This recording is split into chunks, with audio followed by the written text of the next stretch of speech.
Yeah, so if you choose which chameleon you want to attempt, obviously, as I said, that just the face is easier. And that goes for anything really. If you're like drawing a person or any sort of animal, if you just do the face, it's always easier, because as soon as you add in bodies, you need to get everything to look in proportion. And I always think like hands and little paws and little kind of, I'm not really sure what the right word is. They're not a paw, are they? Is it a leg? What's the word for the hands bit? Claw, yeah. Is it claw? So I take one I don't now know. to just have a go. Yeah, Even of though course I you might do a can. butterfly. But I always feel like they're really, really tricky to draw. So anyway, I'll go through it with you. So you think doing a face first is easier, yeah? Yes. So if you get your image, I love the phrase, what's the best way to eat an elephant? You break it into pieces. So rather than tackling the whole thing, you could just focus on one bit at a time. And you can either use a viewfinder, which is a piece of paper with a hole cut in the middle, so you just focus on that bit. Or if you just fold it. Now, why is it important to fold it? Well, if you're just trying to look at one section, but you haven't folded it, your eye is always taking in the other detail. So if you fold that and then have that really close next to where you're drawing, that will help you to get the proportions more accurate. Would you do that before sketching the whole of the outline? Yes, because in a way, you're right. You've picked up on something there, because you need to be aware of the layout, don't you? Yeah. So if you start that, where's everything else going to go? So because this is the same scale and proportion as my piece of paper, I'm trying to copy it exact scale, so it should fit. So because that fits in there, I'm hoping that this will fit in there. Does that make sense? Yeah. So I would use, as I've mentioned before, a grey pencil, because normal pencil with colour pencil, I don't feel like they gel very well together. Now I'm going to fold it and just look at this bit here. It's a really, when you look at it feels like it's a really odd shape and that it shouldn't work. But when you actually put it all together, it does. So don't judge it too early is what I'd say with this. It is an a very odd looking animal. But then in some ways, I guess it's quite forgiving, because then if you make a mistake, you're not going to notice as much. Okay. So once you've got your outlines, what do you think the next bit would be to do then?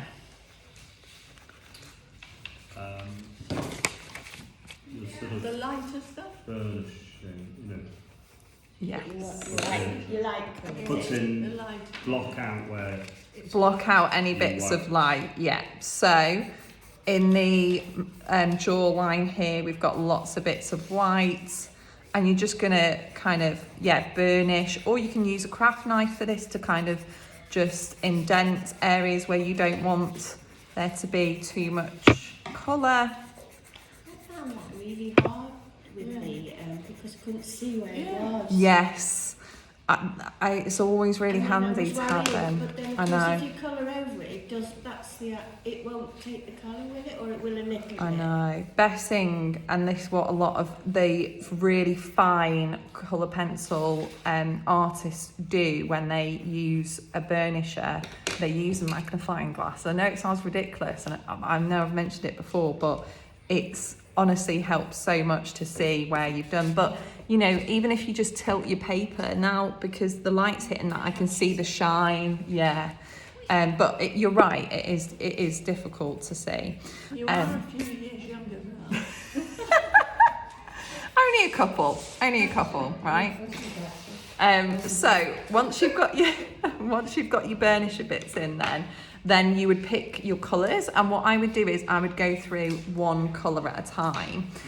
So the main colour on this is blue, so I would colour in all my blue areas, and I'm going to tackle the largest areas first rather than move on to the smallest areas. And I'm using my pencil quite flat here because the whole of this section is blue, so I'm just putting down an initial base. So that looks quite rough, doesn't look smooth, looks a bit kind of icky at the moment, but that is just a base. And then I could then work over that, adding a bit more, adding the hints of green that are in there as well, and starting to add that smooth base on there. But if you are covering a large area, it is really important to use your pencil quite flat. So I'm not holding it like this, I am holding it quite flat, and that's going to allow you to get a lot more covered quicker. Not that we need to rush it or anything, but as you know, it's a very slow media, isn't it? Have you drawn the whole shape on there? Yeah. I like Just very lightly. Because with that concentrate on its eye, I was just drawing the eye, but I need to draw the whole. Yeah.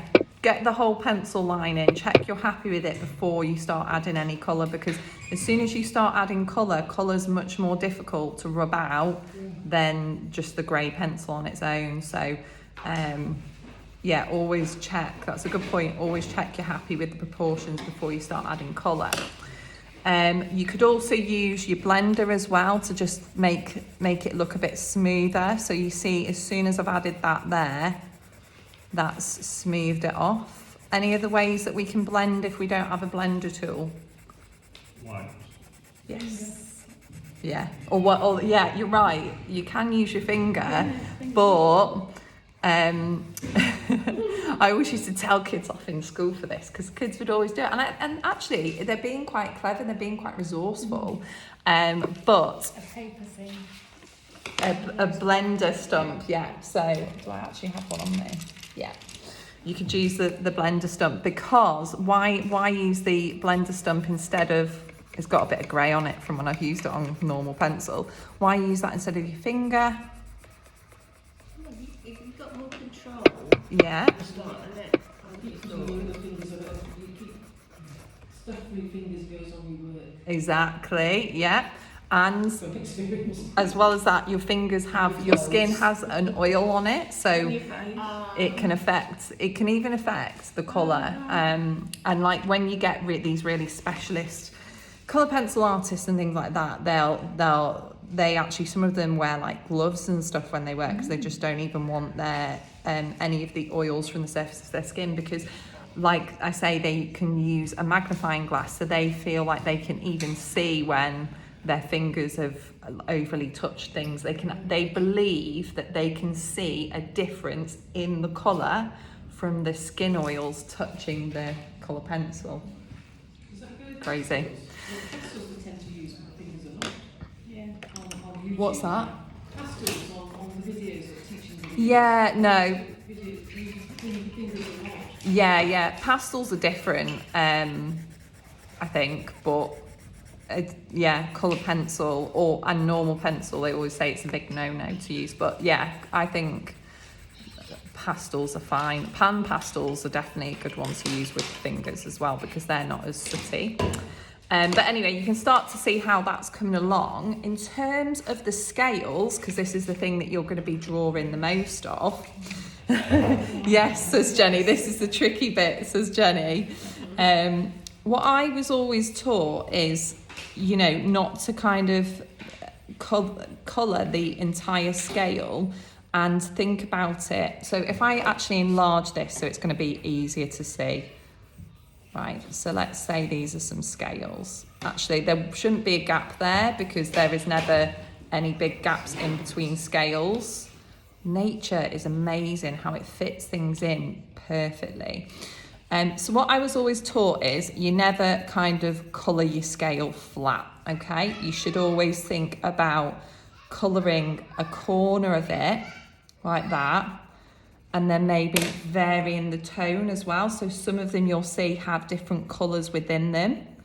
And then think about where the darkest areas of the scale are going to be. So they might be on the edge, but they're never going to be the whole way around the edge, because if you have this dark border the whole way around your scale, it starts to look a bit outliney and a bit false. Did you say they have no space between them? There's no space between the scales. It almost looks like there's Yeah. white. Yeah, on that one there is, but It's just a tiny, I mean, I think they probably used a burnisher tool, and the reason probably they've put that little gap in between is because the colour of those scales are so similar. If there's no gap, they'll probably just blend in together. Yeah. But yeah, I think it's good to have this variation of tones. So we were really good at doing this last week with the butterflies, but a darker edge in some areas, not the whole way round. So now that looks like a scale. Do you see what I mean? Because it's got your different tones, it's got a bit of a darker edge, but it's not the whole way round. It's not too defined, but it is a bit defined. And then the other thing that makes the scales interesting is variation. So, you know, some, to make them stand out, some are different colours than the others. But here you can use your artistic license. Think about as well the scale size. So here, you know, they're a lot smaller. So I would maybe draw for this here, for the neck, I would maybe just very lightly draw the lines where the wrinkles are and then kind of fill it in with the scales like that. For the eye, I would put the burnisher on to add these little dots here. And then shade over, because that's a much quicker way of doing it. Helen, could you explain to me what a burnisher is? Oh, sorry, yeah. I'm sorry. No, it's fine. So the burnisher, you put it on and you can't really see it, but it's this wax. It's a very waxy pencil, so it acts as almost like a wax resist. So you can put it on before you colour, or you can put it on afterwards. So if you put it on before you colour, it's going to create these little dots like you can see there, because I've just added the dots. So could you use actually? It's going to as protect. a burnisher Could you? Yeah, for a wax, like a wax resist effect. yeah. It's you want it to be really precise. So I've added those dots in there. But what you can do, Scaly, doesn't it? yeah, exactly. What you can do is you can add it afterwards to add like a smoothness and a sheen. It's not as smoothing as the blender, but when you hold it up to the light, you can see that it adds this sort of shine. It's quite subtle, but it is really nice for like when you're taking your work to the next level, basically. So yeah, so that has worked, I think, really, really effectively there for the eye, rather than trying to add in white dots afterwards. I think that's pretty much everything. Is there any questions on how to tackle a chameleon? On this one, it's quite very blurred there. Yes. Would you just use the blender Yes. to sort of merge all that together? And that is, I think, a very conscious choice, so that the face is the focal point. Like a camera, you know, it focuses on one bit. But yeah, you could use the 3D, it does, and it makes the hand stand out. Yeah. Out. Yeah, so yeah, use a blender, and even going over, or with a white colour pencil.